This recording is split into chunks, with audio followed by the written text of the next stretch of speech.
Alright. Sorry I'm late, guys. Took a while getting prepared for the stream.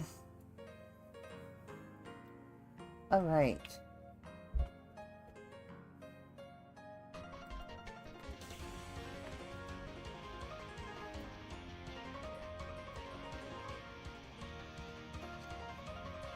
And we're waiting for things. Sorry, it's taking a while. Here I am. Alright. Excuse me. How's it going, everyone? Thank you for tuning in with me. And, welcome to the stream, folks. We're going to be doing Advent of Cyber Day 7. Day 7 of Advent of Cyber. So, thank you all for tuning in with me. And if you can please spread the stream around like wildfire and let everyone know that the stream is in effect and in the house. And if you haven't already done so, follow me on Twitch, follow me on YouTube, follow me on all the social medias, mostly Twitter and Mastodon, because those social media platforms are where I'm most active in. Although, to be honest with you, I'm not very active in Mastodon. I need to be more active there. And of course, I'm quite active over on Twitter. And by the way, folks, don't forget to like or retweet the first, actually the most recent tweet on my Twitter account, Kiri Bloodrose. All one word, no underscore, Kiri Bloodrose.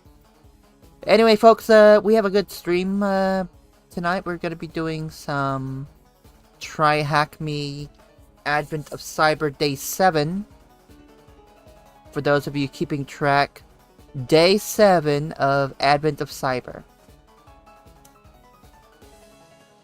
So, guys, the gals, non-binary pals, let's get right down to it. But first, let's see who we got in the chat room. The only person I can see is Kami Hatsune7788 in the house. And of course, if anybody wants to do hacking with me in the VC, the Hackers Hackin' channel is open for those of you who want to, you know, pop in. Hackers Hackin'. That name's got a good ring to it, quite honestly.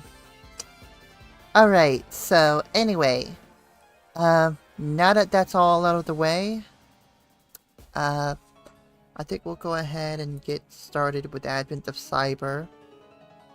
Now that we're getting started, and I'm doing alright. It's been kind of a low energy day for me, but it's okay. Not feeling depressed or anything like that. Although at the same time though, I was in bed tired all day, so that was a thing. Alright, let's go ahead and get logged in.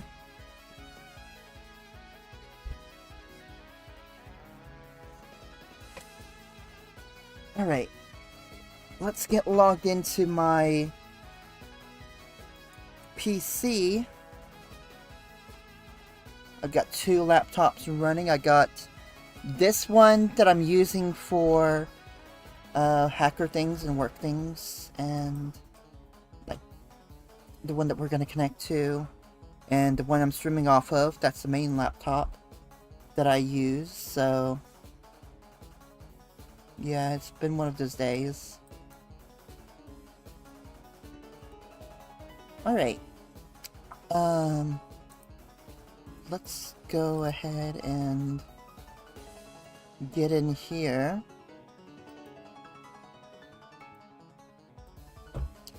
Let's see if we can see what we're gonna do on TryHackMe today.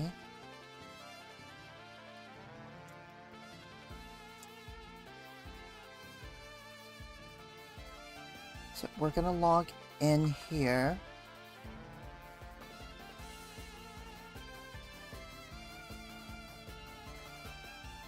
Yeah, I'm doing alright. What the hell is wrong with my laptop? I feel like, honestly, this is like a not so good Wi-Fi card. I don't know, this Wi-Fi card sucks. This Wi-Fi card sucks the chrome off of a 57 Chevy bumper. I gotta remember to replace it at some point. After Christmas, I'm gonna start upgrading this laptop.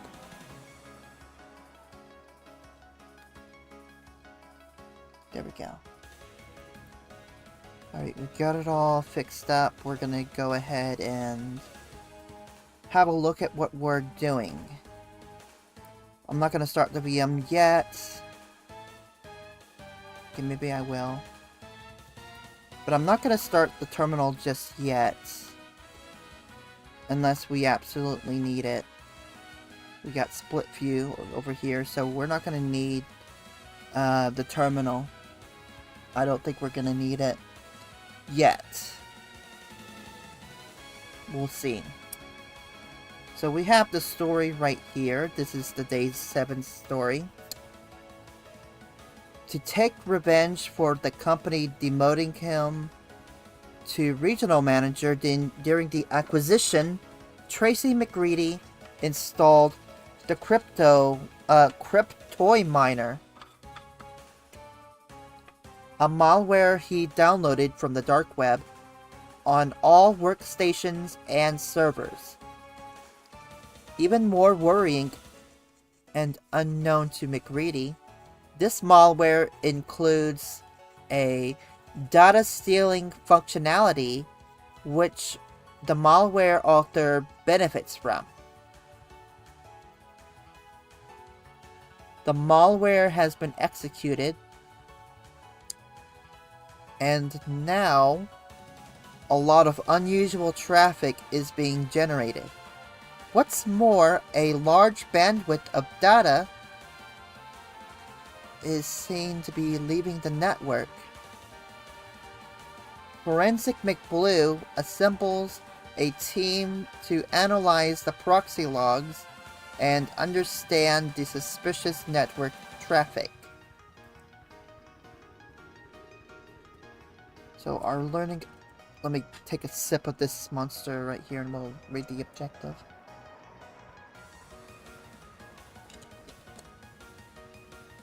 Ugh, good stuff. Alright. Watching me hack the planet? Yeah, we're hacking the planet. Okay, so in this task, we will focus on the following vital learnings to assist Forensic McBlue in uncovering the potential incident. Revisiting log files and their importance, understanding what a proxy is and breaking down the contents of a proxy log, building Linux command line skills to parse log entries manually, and analyzing a proxy log based on typical use cases. Before analyzing a dataset of proxy logs, let's first revisit what log files are. A log file is like a digital trail of what's happening behind the scenes in a computer or software application. It records important events, actions, errors, or information as they happen. It helps diagnose problems, monitor performance, and record what a program or application is doing. For clarity, let's look at a quick example. So over here, you can see the source IP address right here. followed by the timestamp. Now, the source IP address is the source computer that initiated the HTTP request.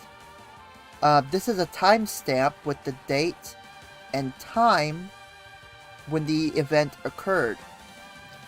This is the HTTP request get/robots.txt HTTP 1.1.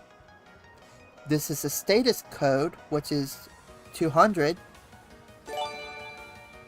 Thank you for the follow, Chelly. I need to mute my damn phone. I need to mute my damn phone. Welcome to the stream, Chelly. How are you doing today?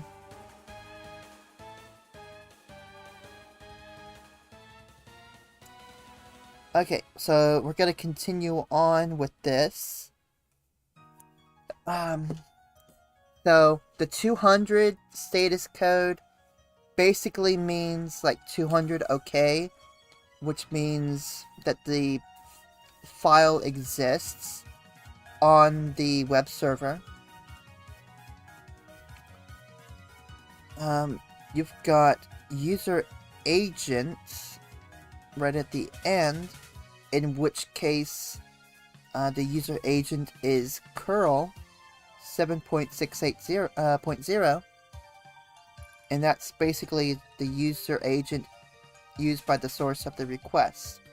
It's typically tied to the application used to invoke the HTTP request. So all of this is an entry from an Apache web server log, obviously. So being able to interpret a log entry allows you to help contextualize events, whether for debugging purposes or for hunting potential threat activity. Since the data to be analyzed is a proxy log, we must understand a proxy server. Basically, a proxy server is an intermediary between your computer or device and the internet. When you request information or access a web page, your device connects to the proxy server instead of connecting directly to the target server. The proxy server then forwards your request to the internet, receives the response, and sends it back to your device. To visualize this, let's refer to the diagram below. So without the proxy server, the user attempts to access google.com, and they get basically a direct connection to Google on the internet. And of course, Google directly communicates back to your computer. With a proxy server, the user is going to attempt to access google.com, but the connection request will pass through a proxy right here, the proxy server. The proxy connects to google.com. Google.com communicates with the proxy server, which will in then turn communicate with the user on their device. A proxy server offers enhanced visibility into network traffic and user activities, since it logs all web requests and responses. This enables sysadmins and security analysts to monitor which websites users access, when, and how much bandwidth is used. It also allows administrators to enforce policies and block specific websites or content categories. Given our task is hunting suspicious activity on the proxy log, we need to know what possible malicious activity can be seen inside one. So let's elaborate on a few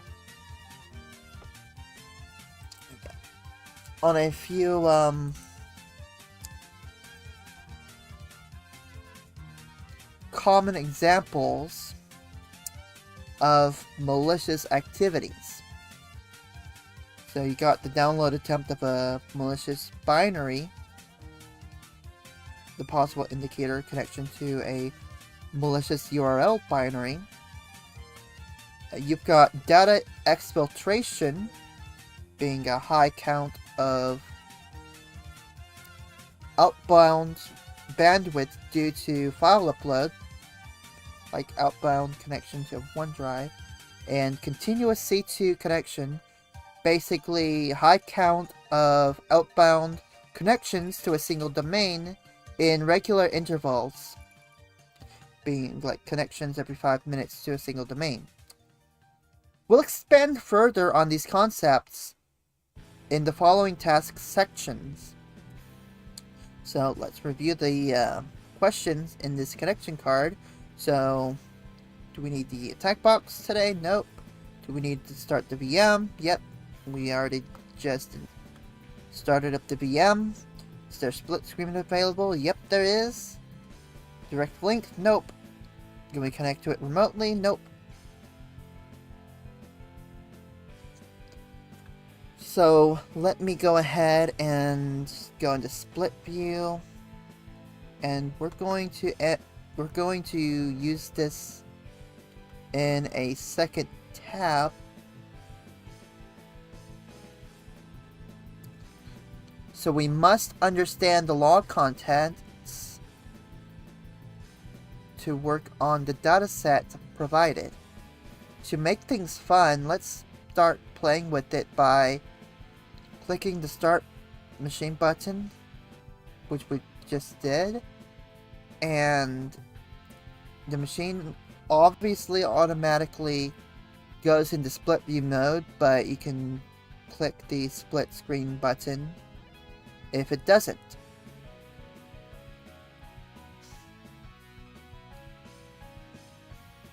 So the VM contains a proxy log file in the home/ubuntu/desktop/artifacts directory named access.log. So let's open the terminal right now. ls. So let's go into desktop, see the artifacts right here.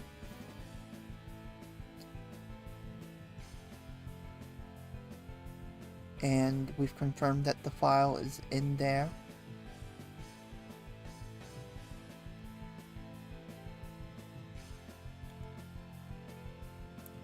Now, for those of you who don't know, some basic Linux commands, we'll give a bit of a refresher. So cat, short for concatenate, allows you to combine and display contents of multiple files. This command on a single file will enable you to display its contents. You can try the command by trying so right here. So let's run cat access.log. We can see there's a lot of content in here. Lots of connections were being made to this VM.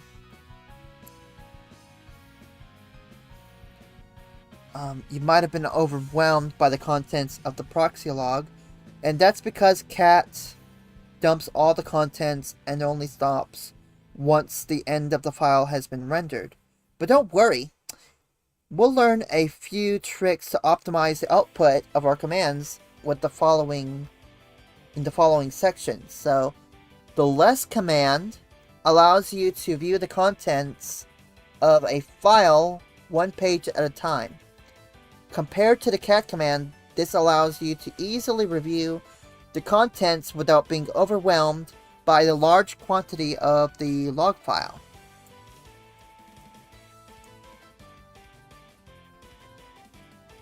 So you can see it right here. And to exit, you just type Q.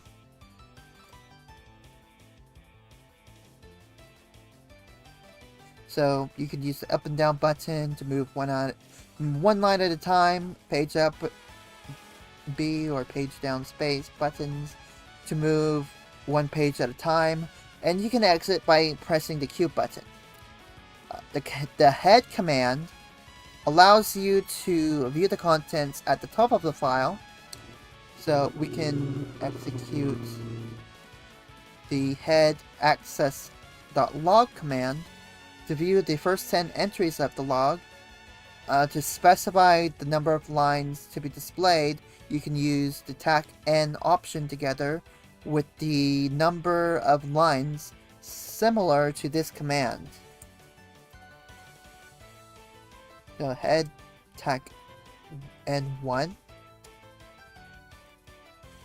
access.log, and you have the first line, but let's say we want a few of these lines.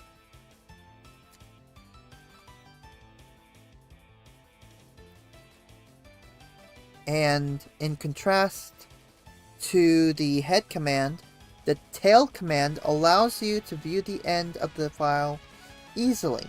To display the last 10 entries of the log, you can execute the tail access.log command on the terminal. Just like the head command, you can specify the number of lines using the tac n option. So for example, we go in here, type tail tac n 1 access log, and you have the last line of the log.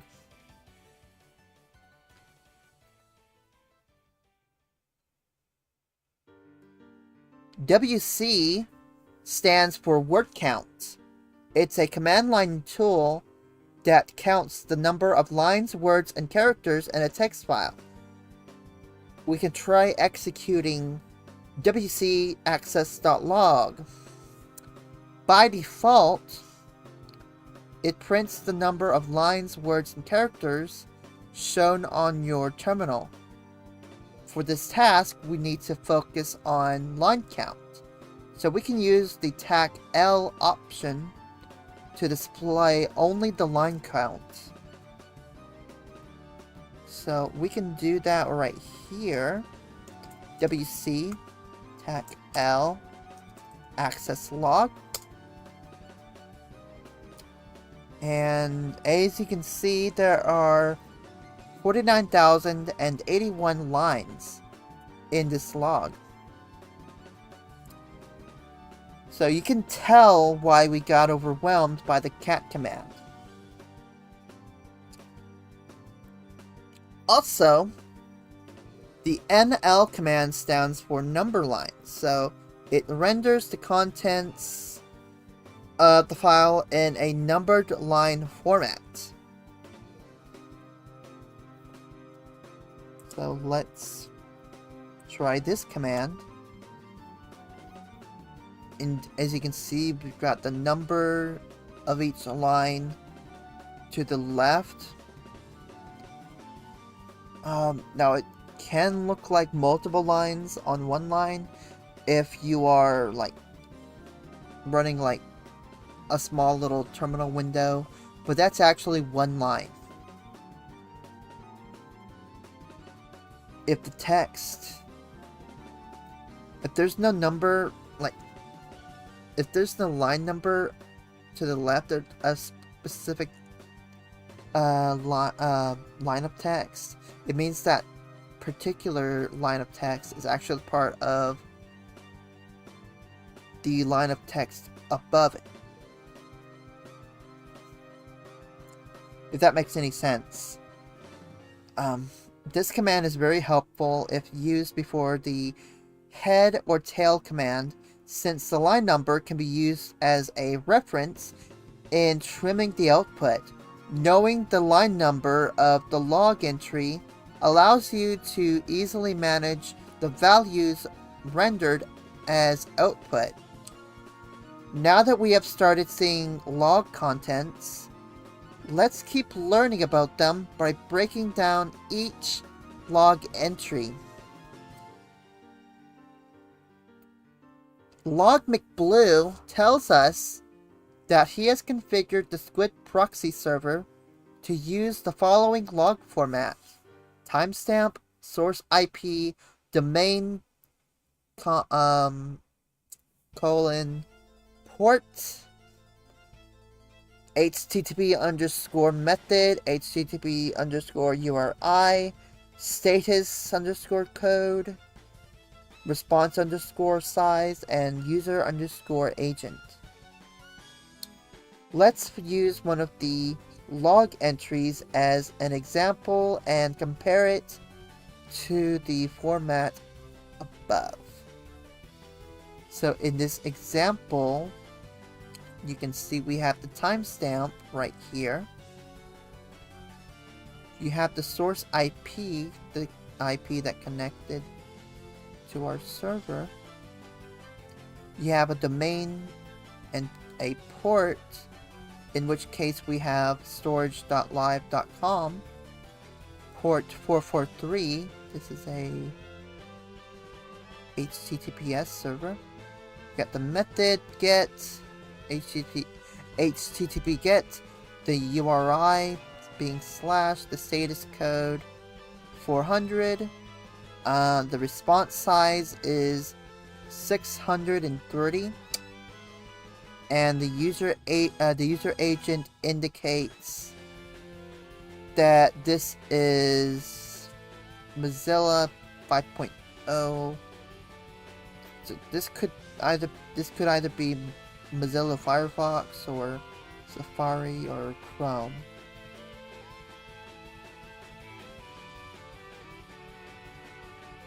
So as you can see in this table above, we can break the log entry down and assign a position to each value so that it can be easily interpreted. Let's continue by using another Linux command line tool to split the log entries per column. This is the cut command. The cut command allows you to extract specific sections or columns of lines from a file or text or input stream by cutting the line into columns based on a delimiter and selecting which columns to display. This can be done with the TAC D option for delimiter and the TAC F option for position. We can go ahead and use an example, and the example also uses space, quote, space, like nothing, quote, as its delimiter, and only displays the timestamp column 1 after cutting the logs with space. We can give this a try. So you got cut, tac D, quote, space quote, F1, and access .log.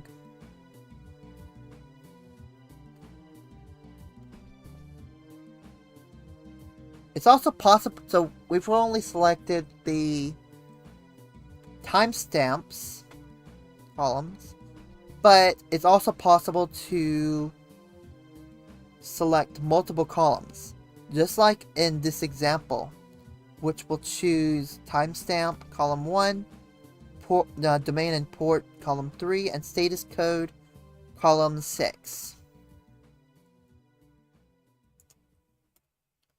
So let's try this command. So we will F1, comma 3, comma 6 for our positions, and we have our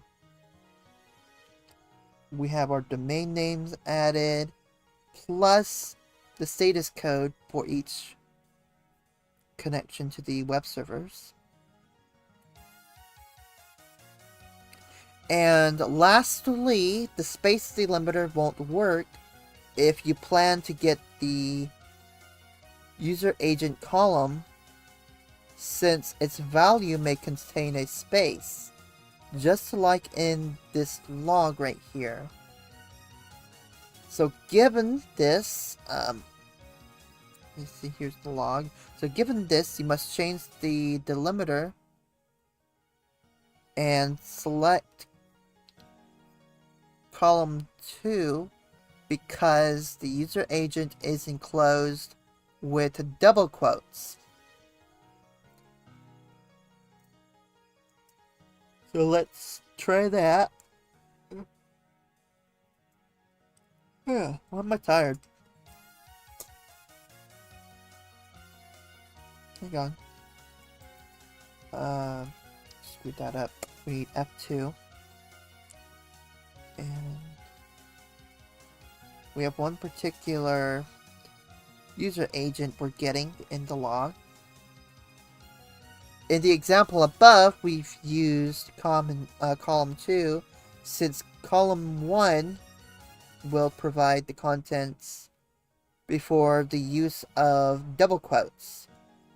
Try executing the same command, but with tac F1 instead of tac F2, which we will do.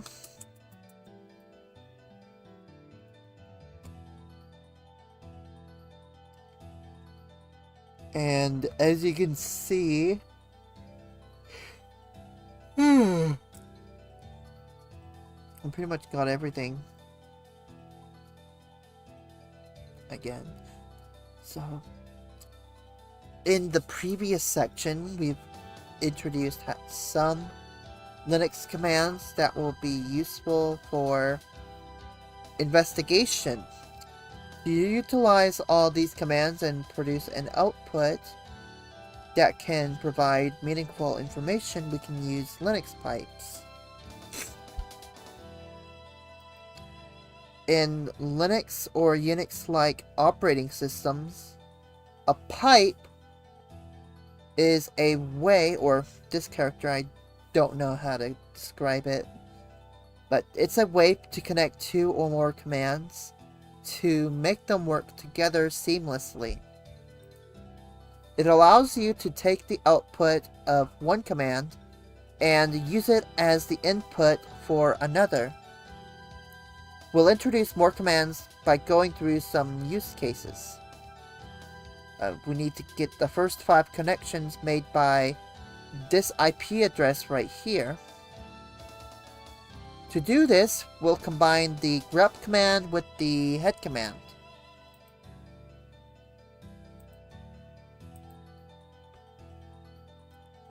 Grep is a command in Linux that is used for searching text within files or input streams. It typically follows the syntax: grep option string search and file name. Let's use the command to focus on the connections made by the specific IP by executing grep IP address access.log to limit the display to the first 5 entries. We can append head, tag n, and 5 to the command to achieve our goal. And we're kind of running out of time. That's okay. We'll extend the timer for the other string.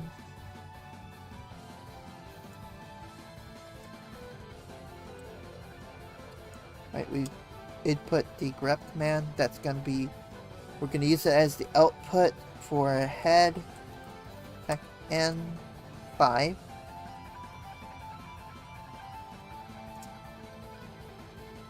And we have our first 5 entries, but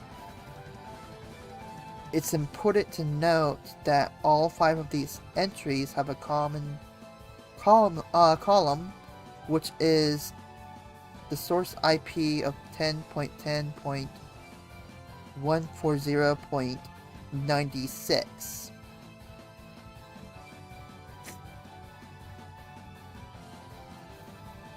The first command's output may be a little too overwhelming since it provides every connection made by the specific IP. Meanwhile, appending a pipe with the head command limited the results to 5. To get the list of unique domains accessed by all workstations. To do this, we'll combine the sort and unique commands with the cut command.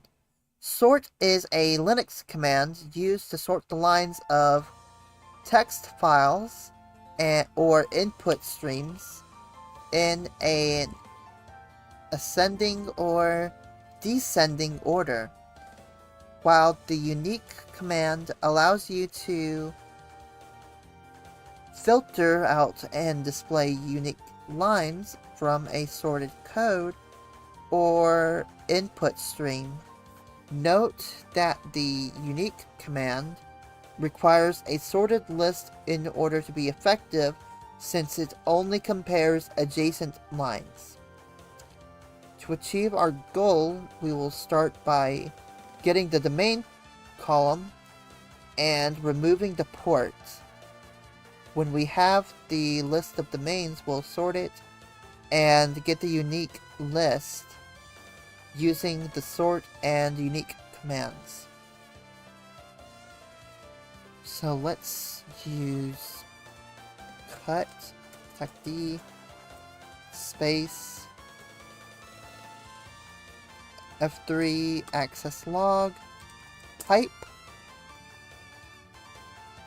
and cut, hack D, and we'll cut the colon, attack F1,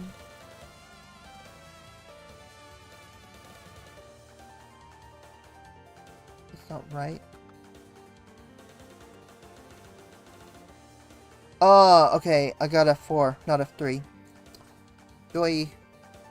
So those are all the domain names right here. After retrieving the domains, we can use the sort command to arrange the list. Let me go ahead and change the time for Power Wash Simulator. We're going to do Power Wash Simulator at 8:15. So let me edit that real quick. Go. Tentatively 8:15.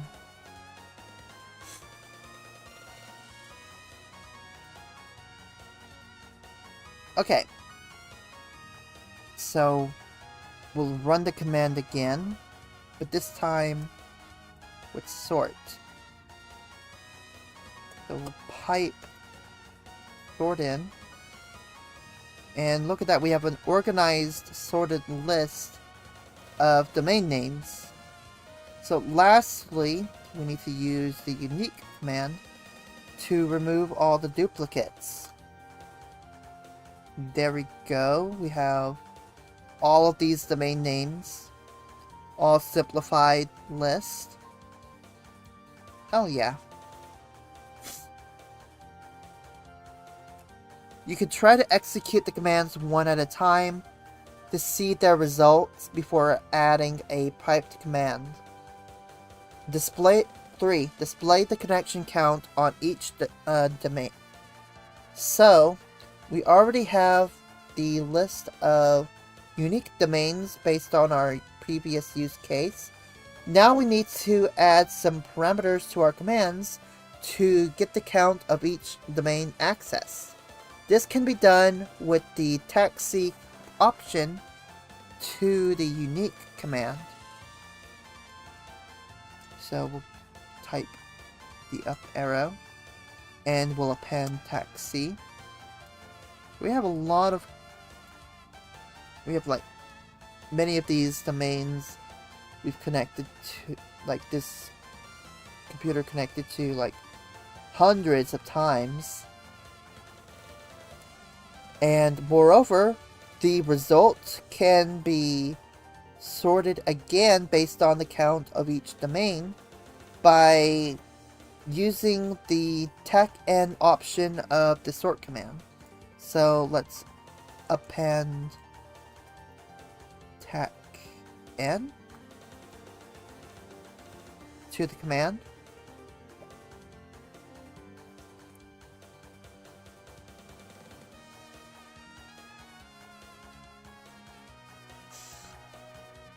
Based on the result, you can see that the count of connections made for each domain is sorted in ascending order. Let me double check and make sure. Okay, we need to, I messed that part up. I messed that part up, but we'll run a second sorted command right here. There we go. That works better. I got ahead of myself there, but that's okay. So we've sorted it using the TACN option of the sort command. We basically repeated the sort command by making a new pipe.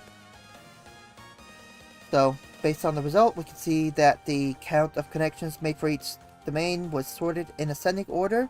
If you want to make the output appear in descending order, you can use the TACR option. Note that it can also be combined with the TACN option, so it'll basically be TACNR. Like so.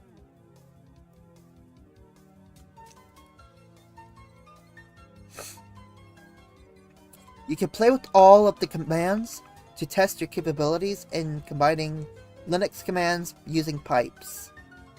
Now that we have developed the skills needed to assist Forensic McBlue, let's get down to business. To start hunting for suspicious traffic, we need to try to list top domains accessed by users and see if the users accessed any unusual domains. You can do this by reusing the previous command to retrieve the connection count for each domain and appending a new pipe. That would be tail TACN 10 to get the last 10 items.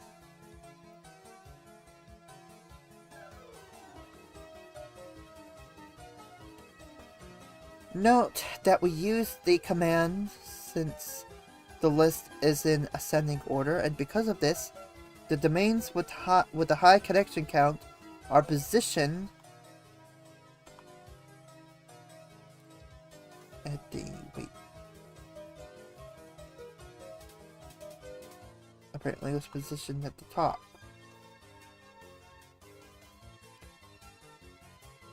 We use command. Hang on a second.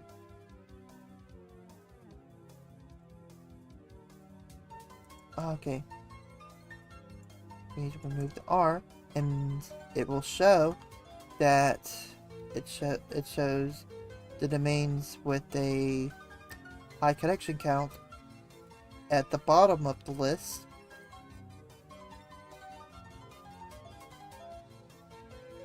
Check the list of domains and you will see that Microsoft owns most of them. Out of the 10 domains we can see, one seems unusual. Let's go to that domain with the grep and head commands to retrieve the first 10 connections made to it. And you can see it right here. We'll copy that. Grep. You have ads? Okay, I'll slow it down.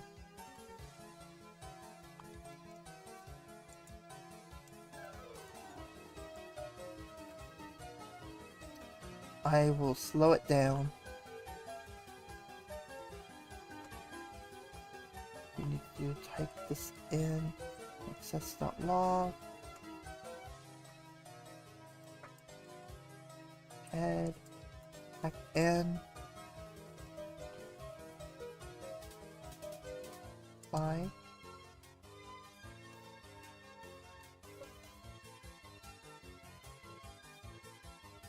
And we need this timestamp.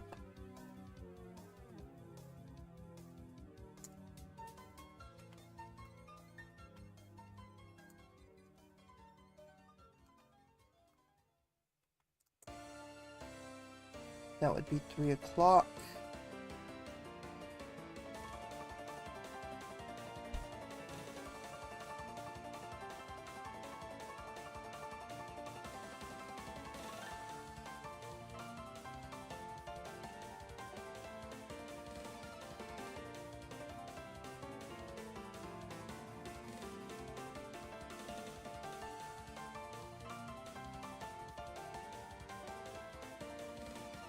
Welcome back. We're just following along with this command. So it's 5 o'clock at... Right, let's see, 3 o'clock, that would be 6. 6 past the hour. 29 seconds.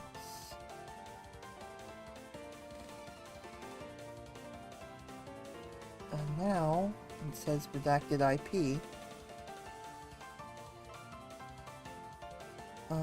Okay.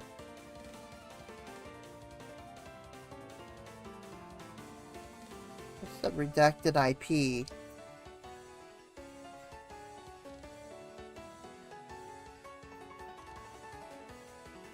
Yeah, okay, we're gonna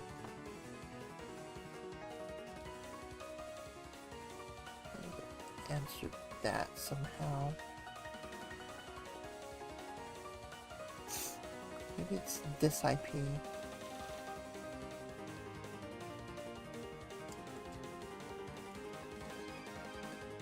Oh, it has to be the source though. It has to be the source. That would be 10. Wait.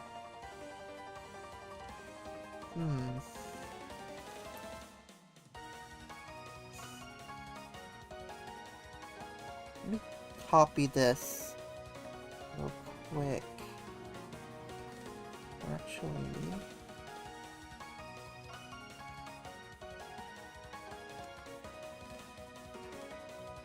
let's see.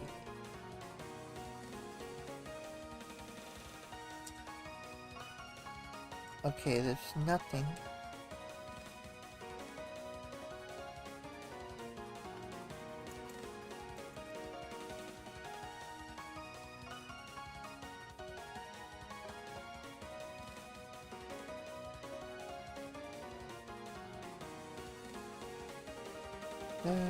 Okay.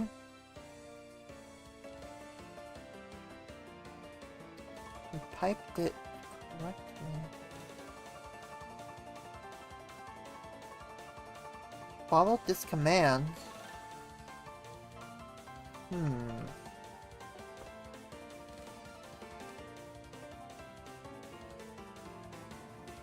Maybe we...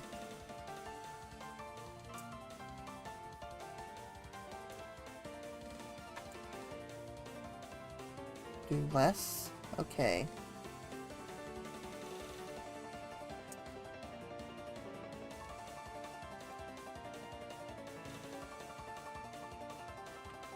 That's a suspicious IP address.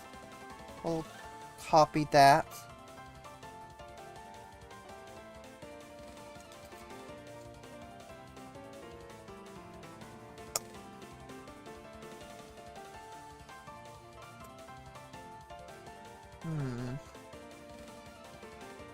They probably... What the hell? What the hell? No, we copied it correctly, didn't we? Rep. Suspicious domain. Access.log. We piped it. Head tech N5. Oh, wait, okay.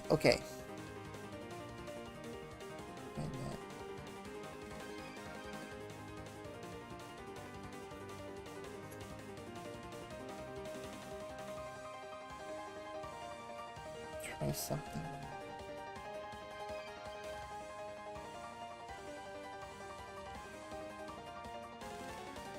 All basically the same line, isn't it?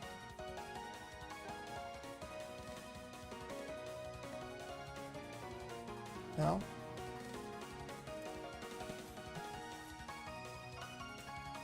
Or something.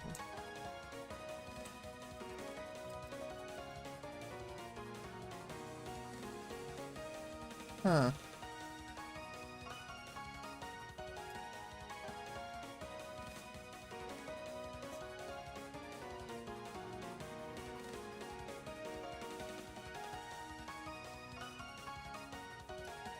That should be right.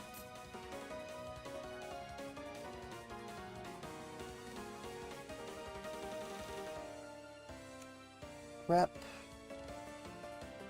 Suspicious domain.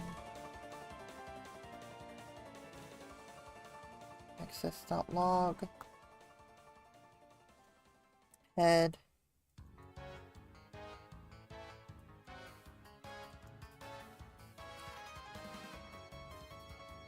Get that. What the hell?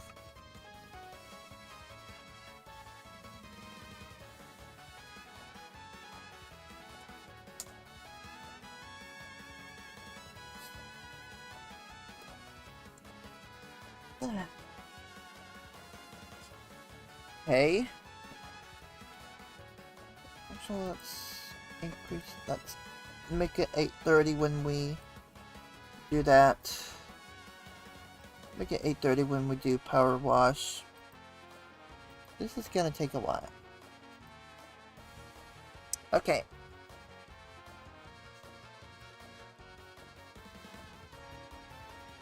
Let me take all of this first.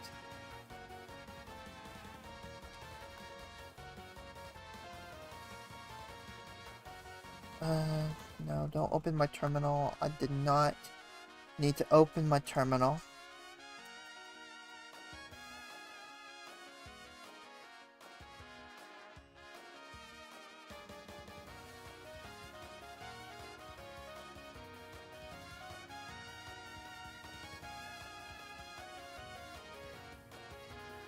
Let me try something.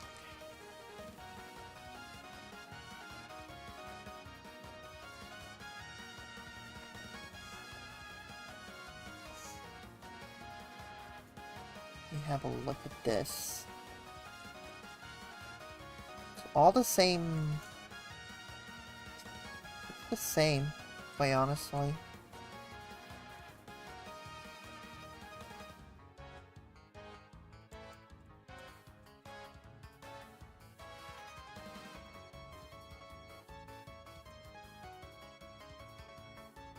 Looks exactly the same though. I don't get it. Just the same thing. Why is it not working?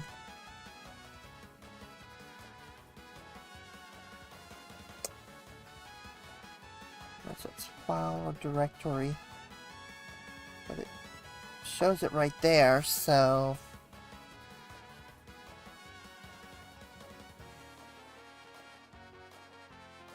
I don't know. Anyway, upon checking the list of requests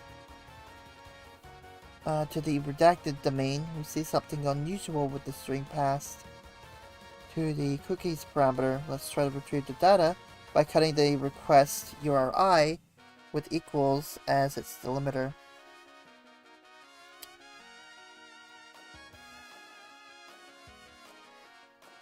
Okay.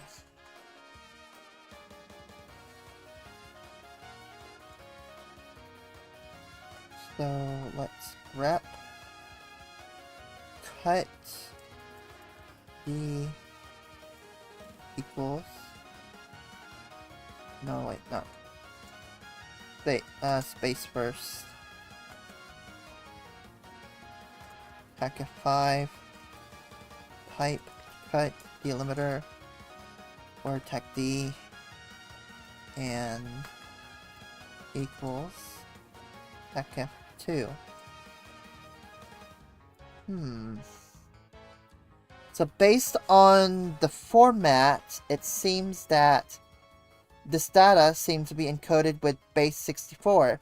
Using this theory, we can try to decode the strings by piping the output to a base 64 command.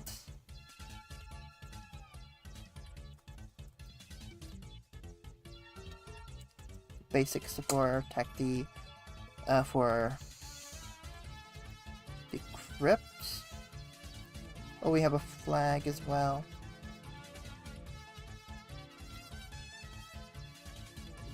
Data infiltration.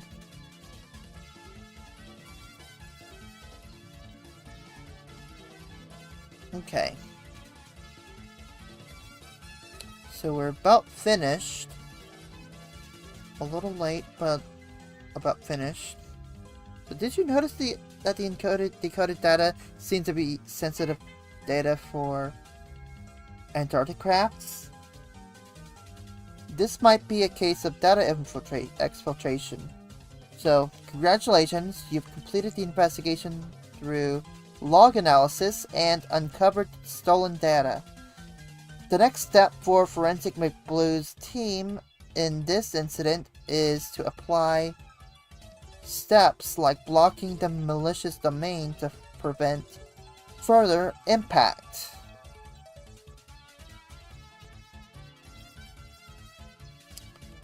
Okay. Sweet. Okay, we're gonna answer some of these questions that I've logged right here.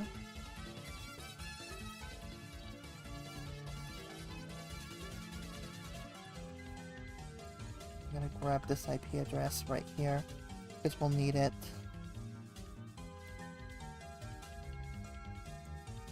Okay.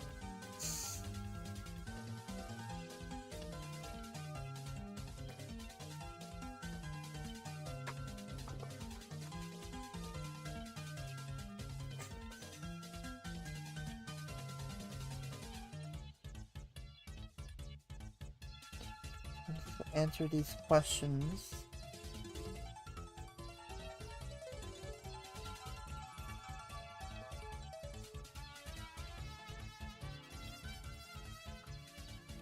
I'll need to scroll up. Oh.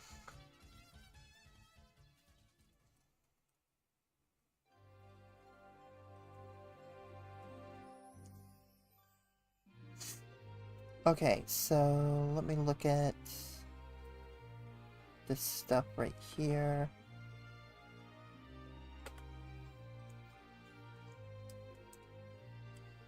Oh, I gotta get the flag as well.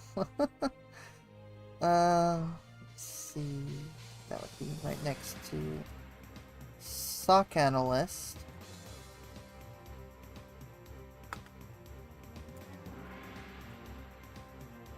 Let me grab the flag.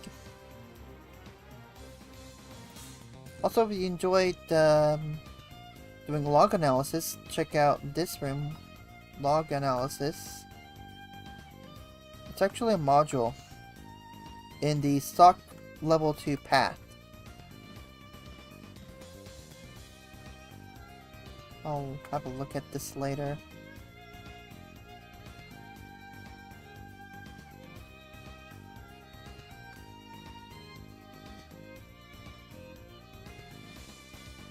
Unique domains were accessed.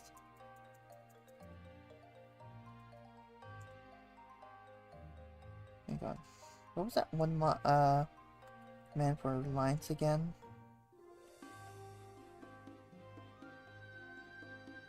New lines. and L.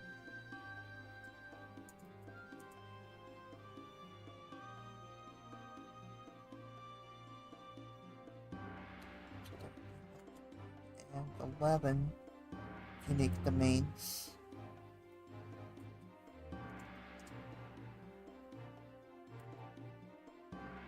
Okay.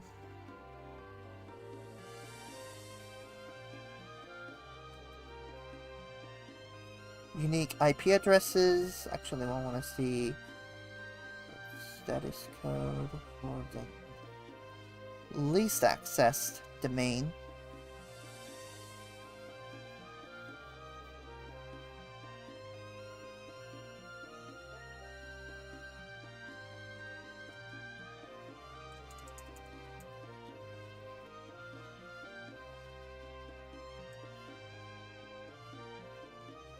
That would be, let me see, which column would be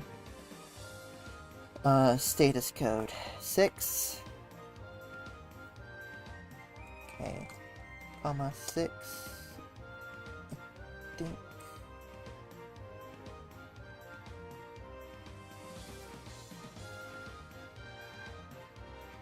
Hang on.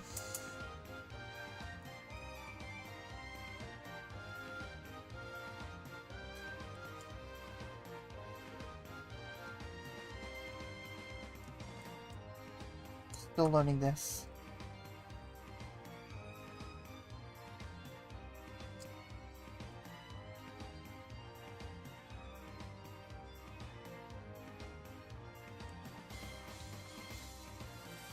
Still learning this a bit.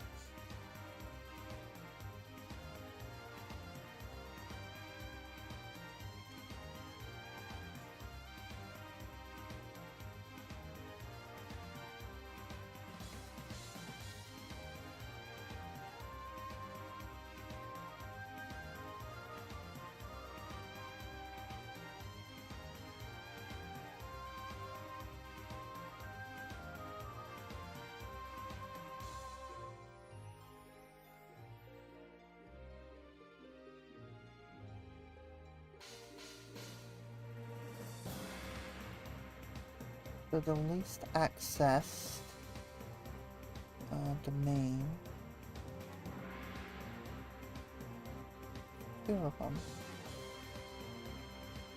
Try for 504.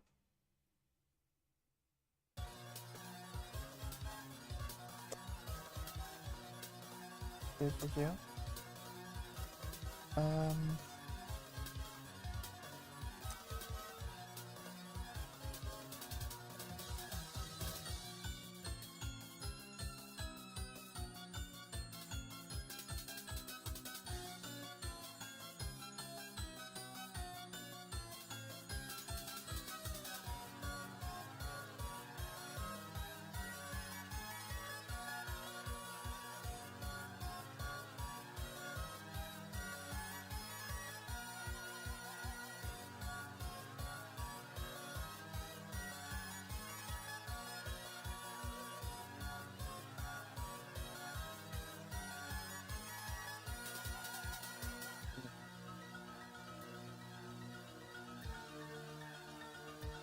Partnership services.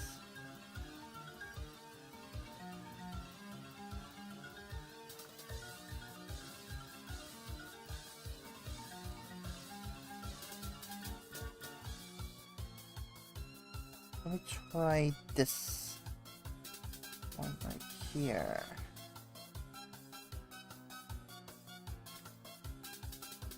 Partnership services. Get Microsoft key dot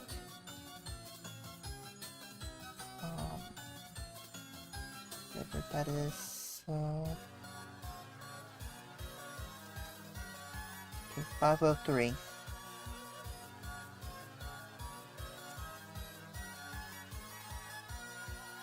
Even though I could have done it differently. Okay. Last but not least, we need the IPs.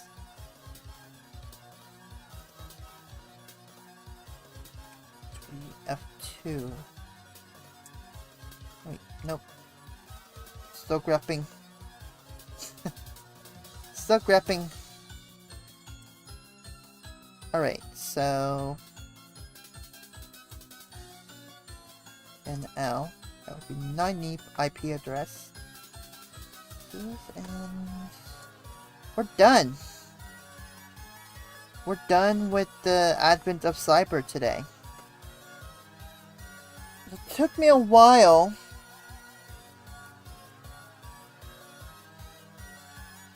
But I'm glad we got it finished.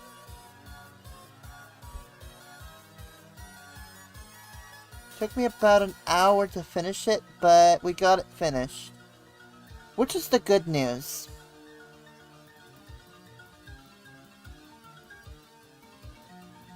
Yeah, that's the good news, so... yay. Okay. So we're pretty much finished with the Advent of Cyber for today. Go ahead and log out of my hack top here. Okay. That was fun. Challenging but fun. I needed a refresher on Linux commands anyway.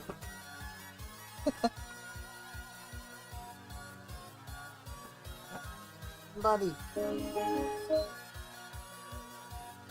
My bloody Surge Protector though. I gotta move. I gotta move at some point. Where I live, I just don't have that much space. Alright, let me get out of the hacker room so that we can do some shoutouts. We can get ready to do Power Wash Simulator. That's a lot of fun. I've never played it before, and I've been wanting to. And you know who you are, you guys who've been playing that game, making me want to get it. You know who you are. Alright, we're going to do some chat room shoutouts, and we're going to do Twitter and Mastodon shoutouts before we cut the Advent of Cyber stream on YouTube and move over to Power Wash. We're not going to be ending stream on Twitch at all. We're just gonna refresh the YouTube stream because I want to try to keep Advent of Cyber separate from the other stuff. So let's do some shoutouts. Yes, I know I'm live. We've got Kami Hatsune 7788. We got Chelly 1288 12877 in the house. How's it going? Who else do we have?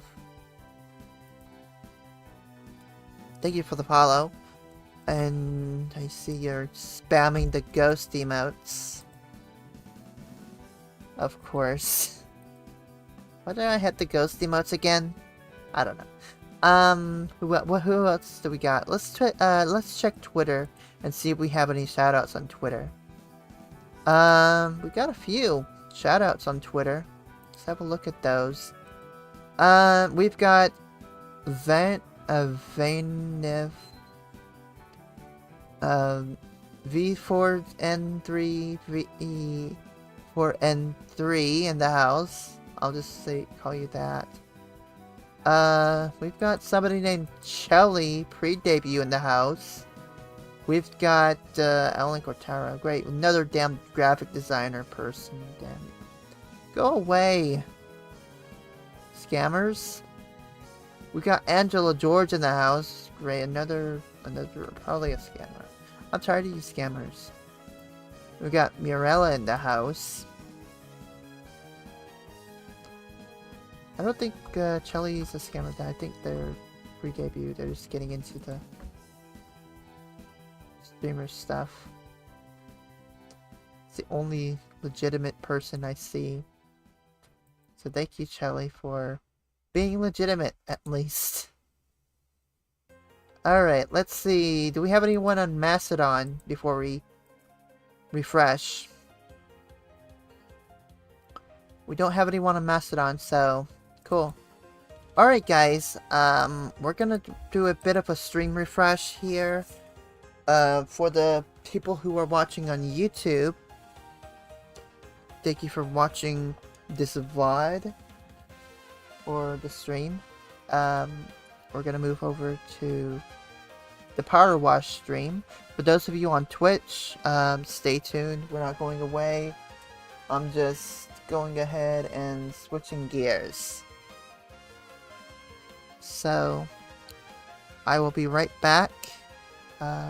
We gotta get the other stream work going, so BRB if you're watching on Twitch, BRB on YouTube, or see you around if you're watching the archives. Hack the plan.